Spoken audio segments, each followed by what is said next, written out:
இந்தியாவில் 5 தொகுதிகளுக்கு இடைத்தேர்தல் இந்த மாதம் 19ஆம் தேதி நடைபெறவிருக்கிறது. 23ஆம் தேதி தேர்தல் முடிவுகள் வரவிருக்கிறது. ஸோ அதில் ஒன்று கேரள மாநிலத்தில் இருக்கக்கூடிய நிலம்பூர் அப்படின்ற தொகுதி. ஸோ இந்த தொகுதி இஸ்லாமியர்கள் அதிகமாக வசிக்கக்கூடிய பகுதி. ஸோ கேரளாவும் நம்மோட சேர்ந்து அடுத்த வருடம் ஏப்ரல் மே மாதத்தில் சட்டமன்ற தேர்தலை சந்திக்க போகிறாங்க. அதற்கு முன்னாடி இந்த வருடத்தினுடைய கடைசியில் அங்கே உள்ளாட்சி தேர்தலும் நடைபெறவிருக்கிறது. ஸோ இந்த நிலம்பூர் தொகுதி யாருக்கு அப்படின்றது ஒரு பெரிய கொஸ்டின் மார்க். ஏன் அப்படின்னா நிலம்பூர் தொகுதியில் போன முறை ஜெயிச்ச எம்எல்ஏ PV அன்வர் அப்படின்றவர் LDF இடதுசாரிகளினுடைய ஆதரவோடு அவர் ஜெயிச்சாரு. அதற்கப்புறமா அவருக்கும் இடதுசாரிகளுக்கும் நடுவில் ஒரு பெரிய பிரச்சனை.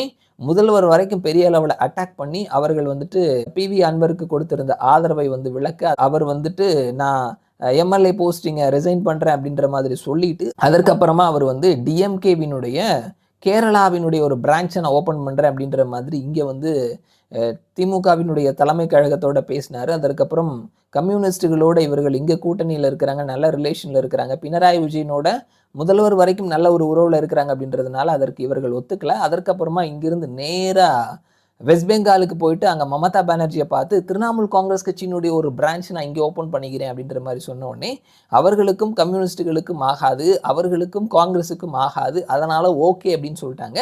தற்பொழுது அவர் இந்த இடைத்தேர்தலில் திரிணாமுல் காங்கிரஸ் கட்சி சார்பாக போட்டியிடுறாரு. அவரை எதிர்த்து இடதுசாரிகள் சார்பாக வேட்பாளரை நிறுத்தி இருக்கிறாங்க, காங்கிரஸ் சார்பாக வேட்பாளரை நிறுத்தி இருக்கிறாங்க, பிஜேபி சார்பாக வேட்பாளரை நிறுத்தி இருக்கிறாங்க.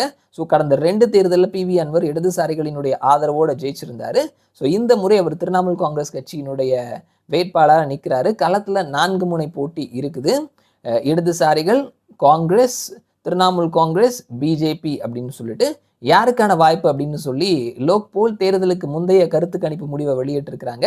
அதற்கு முன்னாடி போன முறை அவங்க எவ்வளோ % வாங்கினாங்க அப்படின்றத பார்த்துட்டு நம்ம இந்த கருத்து கணிப்பு முடிவை தெரிஞ்சுக்கலாம். நிலம்பூரை பொறுத்த மட்டும் 2021 LDF சார்பில் PV அன்வர் 46.9% வாக்குகளை பெற்றிருந்தார். காங்கிரஸில் 45.34% வாக்குகளை பெற்றிருந்தாங்க. ஸோ வாக்கு சதவீதம் அப்படின்றது ரொம்ப ரொம்ப குறைவாக தான் இருக்குது.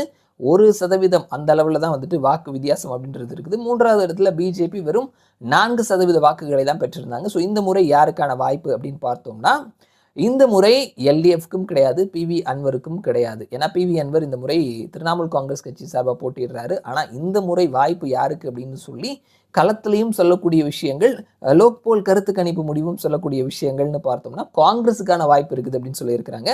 காங்கிரஸ் 48% வாக்குகளையும், கம்யூனிஸ்ட் கட்சி 37% வாக்குகளையும், பிஜேபி 5% வாக்குகளையும், PV அன்வர் 4% வாக்கை தான் வாங்குவாருன்னு சொல்லியிருக்கிறாங்க.